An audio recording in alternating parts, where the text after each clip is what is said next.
One of the mistakes I see people making all the time when they contact me, they're starting a business. They may be taking over an existing business, or they may have an idea. They may have an idea themselves and they're going to start something from scratch.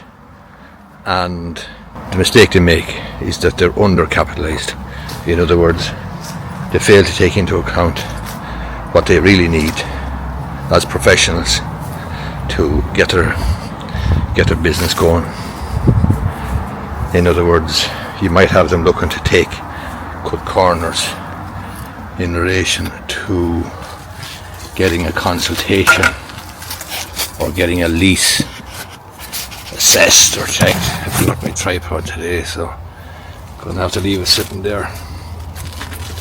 But they may have taken cut corners and decided that they don't have enough money to get the proper work, legal work done in relation to, for example, getting a lease checked out or getting their obligations checked out, and provision made for perhaps setting up a company or starting a website and having the correct policies and procedures on it.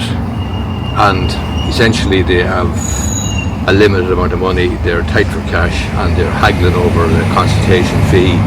They're asking, it's obvious, quite frankly, it's obvious that they are on a shoestring and are going to get into trouble. And they're going to get into trouble because they're not prepared to do what they need to do. In other words, carry out the proper due diligence in relation to whatever it is they're embarking upon. So, say it happens all the time. I understand people's enthusiasm with a view to starting a business. I understand people's drive and passion and so on and so forth, but you really do have to be careful that what you are proposing to do is something that you actually have adequately financed and adequately thought through.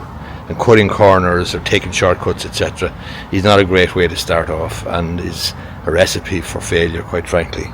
And most businesses, most startups will fail within the first 6 months. So that's the vulnerable period. That's the period when you're trying to establish yourself, the period when you're trying to get new clients, new customers, maybe new products, etc., etc.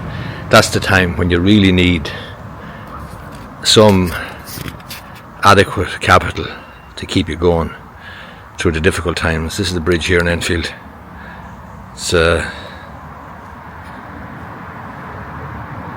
That's the bridge out of the village across the Royal Canal.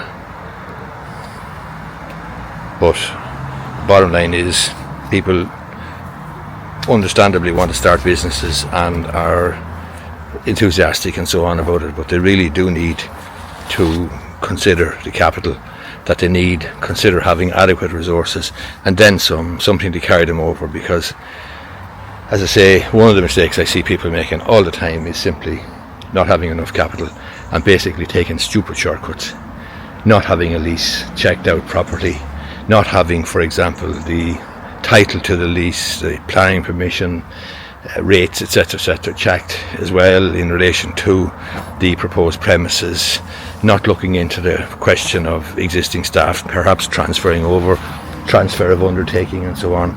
So all these things need to be looked into properly, need to be investigated and reviewed properly, and rushing headlong with a good idea or something that you're really interested in is a disaster, is a way that's guaranteed nearly to fail. Anyway, I hope you liked the video. If you do, I would appreciate if you gave it a thumbs up down below. And as I say, this is something that I have observed myself, and I've started quite a few businesses myself down through the years in various industries, various industries, and some physical and some not physical and so on. But bottom line is, you pick stuff up, you learn as you go along, and you notice things, and you try to steer other people clear of the mistakes which you know are common, and repeated.